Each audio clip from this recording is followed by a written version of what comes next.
श्री गुरु महिमालेक शरणं श्री गुरु महिमालेक शरणं श्री गुरु महिमालेक शरणं।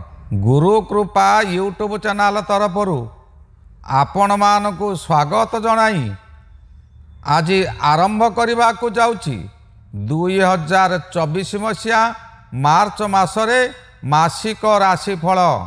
यही राशिफल आरंभ करने पूर्वर आपण मानकु मोर विनम्र अनुरोध, जेउ माने प्रथम करी यही चैनल को आसुछंती से माने गोटिए सब्सक्राइब करी पाखरे आसुथिबा बेल आइकन को दबाई दियंतु ओ ऑल नोटिफिकेशन को ऑन कर दियंतु, जहा द्वारा कि आमर जेउ समय रे वीडियो अपलोड हेबो सर्वप्रथमे आपणक पाखरे पहुँची पारिबो।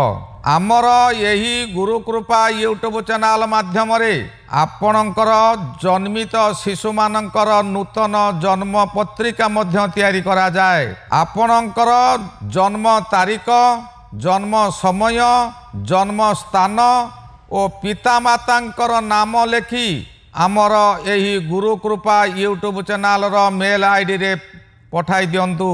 आपणकर जन्म पत्रिका तैयारी करा जाई पठाई दिया जीव। आहुरी मध्य जेउ मानकर विलंब विवाह हेलानी, 30 वर्षरु अधिक बयस होई गलानी, विवाह होई पारु नाही, सेमानंकर विवाह, जेउ माने चाकरी करिबा को बहु दिन अपेक्षा करी बयस होई गलानी चाकरी होई पारु नाही, सेमानंकर चाकरी, व्यवसाय रे खेती सौतिबा लोकमानंकर मध्य वैज्ञानिक पद्धति रे प्रतिकार करा जाए। आपणकर जन्म तारीख, जन्म समय और जन्म स्थान लेखि पठांतु। आसंतु एबे जानिबा 2024 मसीहा मार्च मासरे धनु राशि मासिक राशिफल। धनु राशि राशि चक्रर नवम राशि। एही राशिर चिन्ह एक धावमान अश्व। ओहो, अश्वर मस्तक नथाई तार मस्तक गोटे नारीर। एक धनुर्बाण विपरीत दिग को जोखिथिबो। यह द्वारा धनुराशि व्यक्ति माने नारी सुलभ चेहरा होइथांती। नारी मानक सहित अधिक समय रहिपाकु भल पांती। विपरीत लिंग माने सो इच्छा रे आकर्षित हुंती। युद्धखोर किंतु युद्धरे पछ घुंचा देइथांती। प्रत्येक समय रे पछकु फेरी आसंती। निजर कौनसी शक्ति न थाए। नारी मानक प्रेरणा रे आगकु जाइथांती ओ जेतिकी शक्ति दिया जाई थाए सेतिकी प्रदर्शन करंती। ताहा परे निर्जीव होई पड़ी रहंती। एमानंकर भाग्य रे जदि जने सुगृहिणी मिली थाए तेबे भिकारी ठारू राजा होई पारंती। जीवन रे काहारी ना काहारी उपरे भरोसा करंती। एमाने एकुटिया बा निज इच्छा रे एमाने चली पारंती नाही, किंबा निज इच्छा रे चलिले विजय लाभ करि पारंती नाही। एमाने पितृधन नष्ट करंती सत, किंतु पितृधन उपरे आशा रखंती नाही। जन्मरु शेष जीवन पर्यंत सर्वदा हस हस मुख, पर उपकारी, पर सेवाकारी, पर खुशी रे खुशी होई निज जीवन को उपभोग करंती। अधिक गपीबा को एमाने पसंद करंती नाही। धनु राशि एक अग्नि राशि होइतिबारु ओ स्थिर अग्नि राशि होइतिबारु प्रबल क्रोधी होई निजर सर्वस्व हराई बसंती। खंडे काठ कोइला रे निया लागी गले बाहर पवन बाजी जेपरी जली उठे ओ भयंकर रूप नहीं दुनिया को जाली पड़ी मारी देबा को चाहिब, किंतु किछि समय परे ताहा टिकिए पाउंस होई जहा द्वारा जली थिबो, जहा द्वारा जली अन्य को भय देखाउथिब, सेही पवन द्वारा पाउंस होई दूर को उड़ी जिवो। तार सत्ता मध्य रहिबो नाही। एणु एमानंक जीवन रे जहा को मित्र बोली भाबिथिबे सेही ही तांकर सर्वनाश करिथांती। राशि अधिपति बृहस्पति होइथिबारु धार्मिक और धर्म मार्ग रे जाई उन्नति करंती। एही धनु राशिर प्रथम नक्षत्र हेला मूला नक्षत्र। एही नक्षत्र କେତୁ ନକ୍ଷତ୍ର ହୋଇଥିବାରୁ ଗଣ୍ଡ ଦୋଷରେ ଜନ୍ମ ହୋଇ କଷ୍ଟ ଭୋଗିଥାନ୍ତି।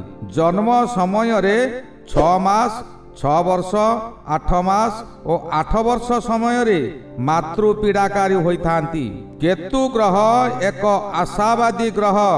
ବହୁ ଉଚ୍ଚ ଆଶା, କିନ୍ତୁ ଜୀବନରେ ଆଶା ପୂରଣ ହୋଇପାରେ ନାହିଁ। ସର୍ବଦା ଦୁଃଖ କଷ୍ଟରେ ରହିଥାନ୍ତି। ଏହି ରାଶିର ଦ୍ୱିତୀୟ ନକ୍ଷତ୍ର ହେଲା ପୂର୍ବାଷାଢ଼ା। ପୂର୍ବାଷାଢ଼ା ନକ୍ଷତ୍ର ଶୁକ୍ର ମହାଗ୍ରହଙ୍କର ନକ୍ଷତ୍ର ଓ ଏହା ବାନରୀ ପ୍ରକୃତି। ବାନର ଯେପରି ଦଳପତି ଉପରେ ଭରସା ରଖିଥାଏ, ଏହି ନକ୍ଷତ୍ର ଜାତ ବ୍ୟକ୍ତି ସର୍ବଦା ଅନ୍ୟ ଉପରେ ଭରସା ରଖିଥାନ୍ତି। କଳା କୌଶଳ ଏମାନଙ୍କୁ ଅଧିକ ଜଣାଥାଏ। ବହୁ ଜ୍ଞାନୀ ମଧ୍ୟ ହୋଇଥାନ୍ତି। ଏହି ଧନୁ ରାଶିର ଶେଷ ନକ୍ଷତ୍ର ହେଲା ଉତ୍ତରାଷାଢ଼ା ନକ୍ଷତ୍ର।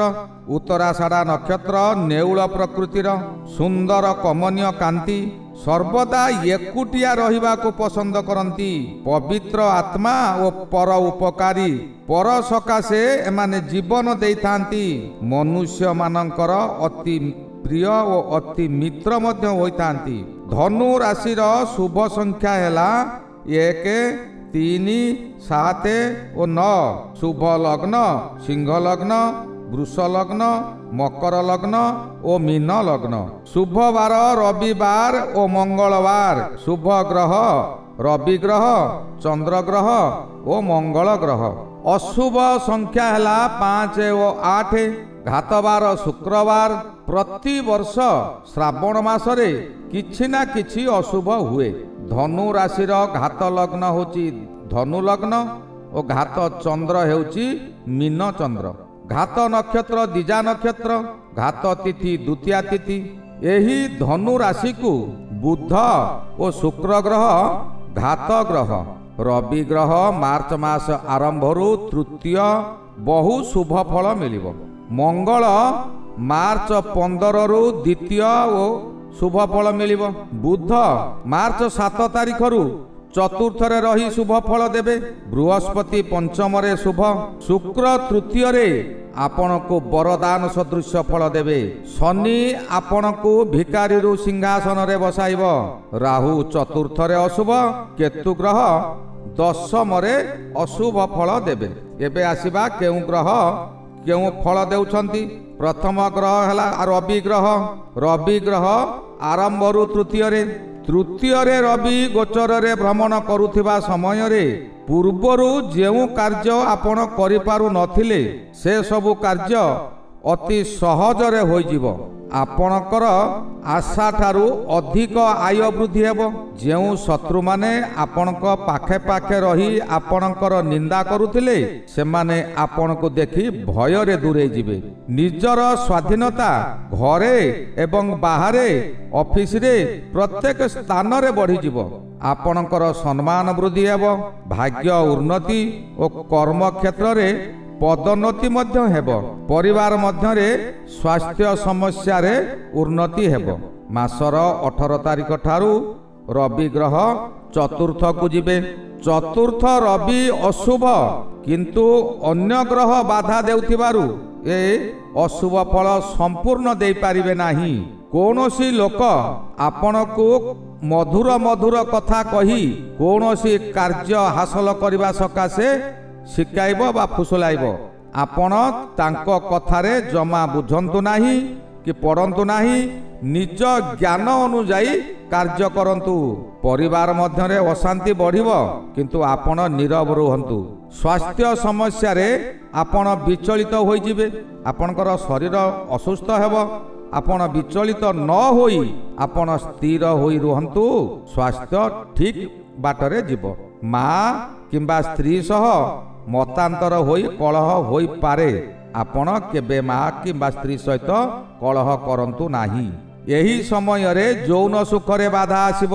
ବିଶେଷ କଥା ହେଲା, ବନ୍ଧୁ ଘରରୁ ମାମୁଁ କିମ୍ବା ମାଇଁ ଆପଣଙ୍କ ସକାଶେ ଆପଣ ଏଇ ଯେଉଁ ଅସୁବିଧାରେ ପଡ଼ିବେ ସେଥି ସକାଶେ ମାମୁଁ ମାଇଁ ବହୁତ ଚିନ୍ତିତ ହେବେ ଓ ସେମାନେ ମଧ୍ୟ କଷ୍ଟରେ ଦିନ କାଟିବେ। ମଙ୍ଗଳ ମହାଗ୍ରହ ମାର୍ଚ୍ଚ ମାସ 15 ତାରିଖରୁ ତୃତୀୟକୁ ଯିବେ। ଦ୍ୱିତୀୟ ମଙ୍ଗଳରେ ଆପଣଙ୍କୁ ପ୍ରତ୍ୟେକ କାର୍ଯ୍ୟରେ ବାଧା ଦେଉଥିଲେ, ପ୍ରତ୍ୟେକ ସ୍ଥାନରେ ଆପଣ ସମାଲୋଚନାର ଶିକାର ହେଉଥିଲେ, କିନ୍ତୁ ତୃତୀୟ ମଙ୍ଗଳ ଆପଣଙ୍କର ସାହସ ଓ ଶକ୍ତି ବୃଦ୍ଧି କରି ଆପଣଙ୍କର ମନୋବଳକୁ 100 ଗୁଣ ବଢ଼ାଇ ଦେବ। ମଙ୍ଗଳ ଦେବତାମାନଙ୍କର ସେନାପତି, ସର୍ବଦା ସେ ଯୁଦ୍ଧଖୋର ଓ କୌଣସି ବିପଦ ପଡ଼ିଲେ ସ୍ୱର୍ଗପୁରକୁ ଯେକୌଣସି ବିପଦ ଆସିଲେ ମଙ୍ଗଳ ସେନାପତି ହୋଇ ବିପଦରୁ ଉଦ୍ଧାର କରନ୍ତି ଓ ଶତ୍ରୁ ବିନାଶ କରନ୍ତି। ଆପଣ ସେହିପରି ଆପଣଙ୍କ ଉପରେ ଓ ଆପଣଙ୍କ ପରିବାର ଉପରେ ଯେକୌଣସି ବିପଦ ଆସୁନା କାହିଁକି ଆପଣ ସିଂହ ପରି ଲଢ଼ି ତହିଁରେ ବିଜୟ ଲାଭ କରିବେ। ଆହୁରି ମଧ୍ୟ ମଙ୍ଗଳ ତୃତୀୟରେ ରହିଲେ ଗୃହରେ ମାଙ୍ଗଳିକ କାର୍ଯ୍ୟକ୍ରମ ଅତି ସୁରୁଖୁରୁରେ ହୋଇଯାଏ। ଏହି ସମୟରେ ଆପଣ ଯାହା ଚାହିଁବେ ତାହା ବିନା ବାଧାରେ ପୂରଣ କରିପାରିବେ। ଆପଣଙ୍କର ସ୍ୱାସ୍ଥ୍ୟ ମଧ୍ୟ ଉତ୍ତମ ରହିବ। ଆପଣଙ୍କର ସମ୍ପତ୍ତିକୁ ଆପଣ 2 ଗୁଣ କରିପାରିବେ।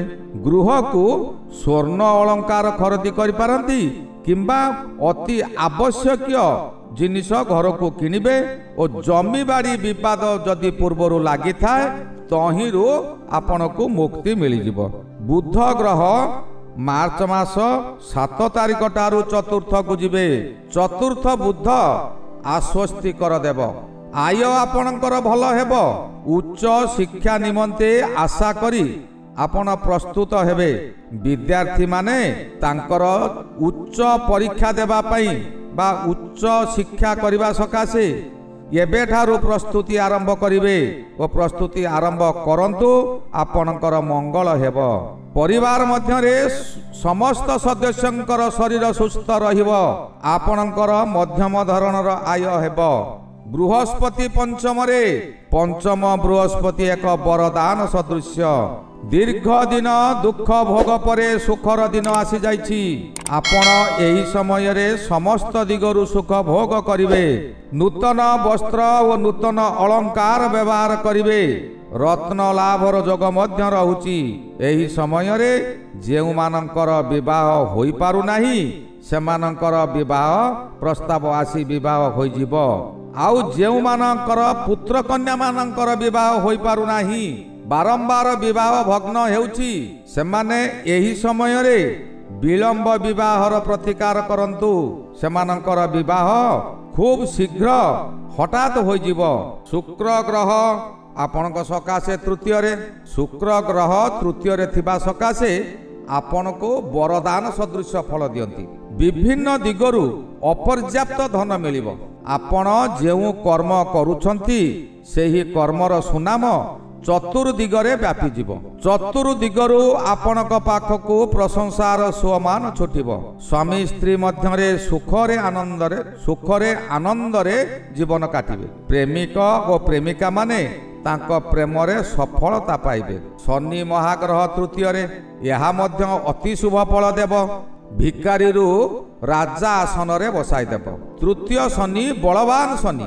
ଏହି ସମୟରେ ଆପଣଙ୍କୁ ଚତୁର୍ଦିଗରୁ ଅର୍ଥ ଲାଭର ଯୋଗ ଘଟାଇବ।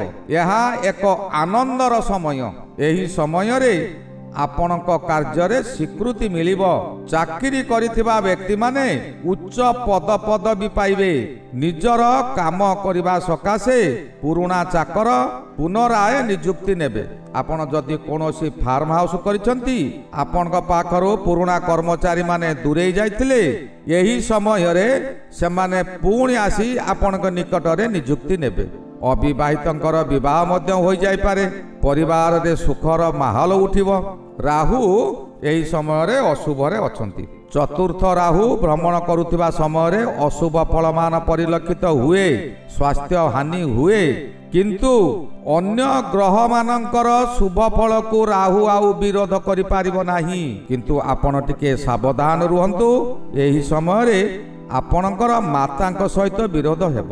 ବୃଥାରେ ବିଭିନ୍ନ ଦିଗକୁ ଭ୍ରମଣ କରିବେ, କିନ୍ତୁ ଆଶା ମେଣ୍ଟିବ ନାହିଁ। ଅଧିକ ଆଶା ରଖି କେଉଁଆଡ଼େ ଯାଆନ୍ତୁ ନାହିଁ।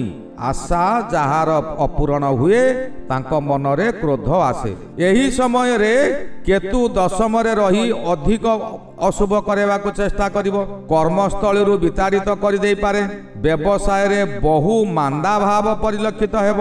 ଶରୀର ମଧ୍ୟ ରୋଗାକ୍ରାନ୍ତ ହେବ। ଏହି ଗଲା ଚଳିତ 2024 ମସିହା ମାର୍ଚ୍ଚ ମାସରେ ଧନୁ ରାଶିର ମାସିକ ରାଶିଫଳ। ଏହାର ପରବର୍ତ୍ତୀ ରାଶି ମକର ରାଶି ବିଷୟରେ ଆଲୋଚନା କରିବା। ଶ୍ରୀ ଗୁରୁ ମହିମା ଅଲେଖ ଶରଣ। ଶ୍ରୀ ଗୁରୁ ମହିମା ଅଲେଖ ଶରଣ।